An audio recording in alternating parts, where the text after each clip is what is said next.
Hai semua, selamat bertemu lagi kita di dalam ibadah PKK online. Hari ini kita akan belajar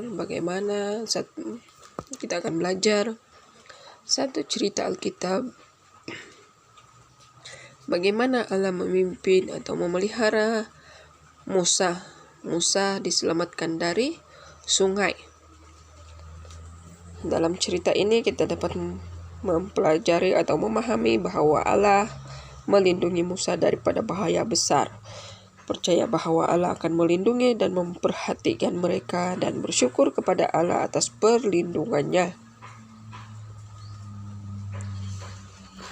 Cerita ini dipetik dari Keluaran 2 ayat 1 hingga 10, Keluaran 6 ayat 19 dan Ibrani 11 ayat 23.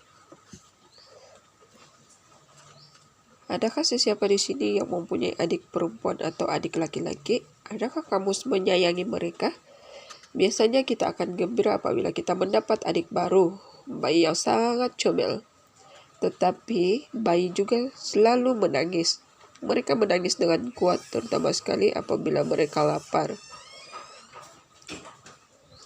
Hari ini kita akan mendengar cerita tentang seorang kanak-kanak perempuan yang mempunyai seorang adik laki-laki yang baru lahir.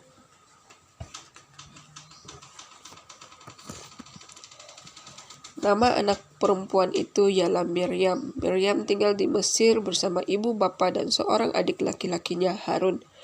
Pada suatu hari Miriam mendapat adik laki-laki baru. Dia seorang bayi yang sihat. Tetapi Miriam khawatir. Ayah dan ibunya juga kelihatan sangat khawatir. Mengapa? Raja Mesir yaitu Firaun telah mengisytiharkan satu perintah. Setiap bayi laki-laki harus dibuang ke dalam sungai Nil. Karena bangsa Mesir takut bangsa Israel akan menjadi terlalu besar. Pada suatu hari Miriam sambil menangis bertanya kepada ibunya, "Ibu, adakah adik saya akan mati juga?" kata Miriam. Lalu ibunya menjawab, "Tidak," katanya. "Adakah pengawal-pengawal akan datang mengambilnya?" tanya Miriam lagi. Lalu ibu berkata, "Kita akan sembunyikan bayi ini ke dalam rumah," kata Miriam. Lalu ayah mengangguk dan kemudian mereka berdoa kepada Tuhan supaya melindungi bayi mereka itu. Lalu Miriam mengunci pintu. Harun pula menutup semua tingkap. Setiap kali bayi menangis, ibu akan mendukungnya. Ibu juga akan menyusuinya supaya dia berhenti menangis. Kemudian Miriam pula akan mendukungnya. "Diam, jangan nangis," kata. "Nanti pengawal-pengawal datang," kata Miriam berbisik. Kemudian Miriam akan menyanyi dengan perlahan-lahan sehinggalah adiknya tertidur. Ini berlaku setiap hari. Masa berlalu dan adiknya menjadi semakin besar. Suaranya juga semakin kuat dan tangisannya juga semakin kuat. "Kita tidak dapat sembunyikan dia di dalam rumah lagi," kata ibu. "Jadi apa yang kita akan buat?" kata Miriam bertanya. "Kita akan sembunyikannya di tempat lain," bisik ibu. Kemudian ibu membuat satu bakul. Dia menutupinya dengan gala-gala dan tar supaya tidak bocor. Miriam dan Harun menolong ibu melapiskannya dengan kain di dalam bakul. Keesokan harinya, awal-awal lagi ketika hari masih gelap, ibu mengambil bakul itu ke sungai Nil. Miriam mengikutinya. Apabila mereka tiba di sana, ibu meletakkan bakul itu di tengah-tengah rumpun gelaga di pinggir sungai Nil. "Allah akan melindungi adikmu di sini," bisik ibu kepada Miriam. Selepas itu, ibu pulang ke rumah.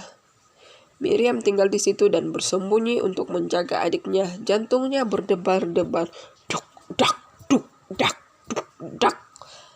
Dia takut kalau seseorang akan menemui bakul itu dan mengambil adiknya. Tiba-tiba Miriam nampak sekumpulan orang menuju ke sungai. "Siapakah mereka?" Miriam mengintip dengan lebih teliti di belakang semak. Oh, itu putri Firaun. Dia datang ke sungai untuk mandi. Bagaimana kalau nanti dia mendapat tahu, kata Miriam mulai khawatir. Dia berdoa untuk adiknya, dan Tuhan Allah mendengar doa Miriam. Benar, putri Firaun datang mendekati bakul itu. Lihat, ada bakul di sana, dia berkata dengan dayang-dayangnya. Pergi dan bawa kemari, kata putri Firaun. Salah seorang dayang pergi mengambil bakul itu dan putri Firaun membukanya. Oh, ada bayi di dalam, dia berkata. Jantung Miriam benar-benar berdebar kencang. Apa yang akan terjadi sekarang, kata Miriam. Bayi lelaki ini comel dan cantik sekali, kata putri Firaun. Aku akan mengambil dia menjadi anak angkatku. Aku akan menamakan dia Musa, kata putri Firaun. Miriam gembira sekali karena putri Firaun suka kepada adiknya. Tentu dia tidak akan mengizinkan bayi ini dibuang ke dalam sungai. Dengan cepat dia keluar dari tempat persembunyiannya dan mendekati putri Firaun. Tuan putri, mahukah tuanku putri sekiranya hamba pergi mendapatkan seorang ibu untuk menyusui bayi ini? Miriam bertanya. Baik, pergilah, kata putri Firaun sambil tersenyum. Tidak lama kemudian Miriam kembali bersama ibunya. Putri Firaun memberikan bayi Musa kepada ibunya dan berkata, ambillah bayi ini dan susuilah dia untukku. Aku akan mengupah kamu. Apabila bayi itu besar, bawalah dia ke istana untuk menjadi anakku, kata putri Firaun itu kepada ibu Maryam. Ibu mengambil bayi Musa dan membawanya pulang. Dengan gembira Maryam berjalan mengiringi ibunya. Allah telah menyelamatkan adik laki-lakinya. Bila dia besar nanti, dia akan tinggal di istana Firaun. Pengawal-pengawal tidak akan mengambil Musa untuk dibuang ke dalam sungai Nil. Terima kasih Allah, kata Miriam. Terima kasih Tuhan, kata ayah dan ibu serta Harun. Mereka semua menjaga Musa. Mereka mengajar dia mengasihi Tuhan Allah yang telah menyelamatkan dia.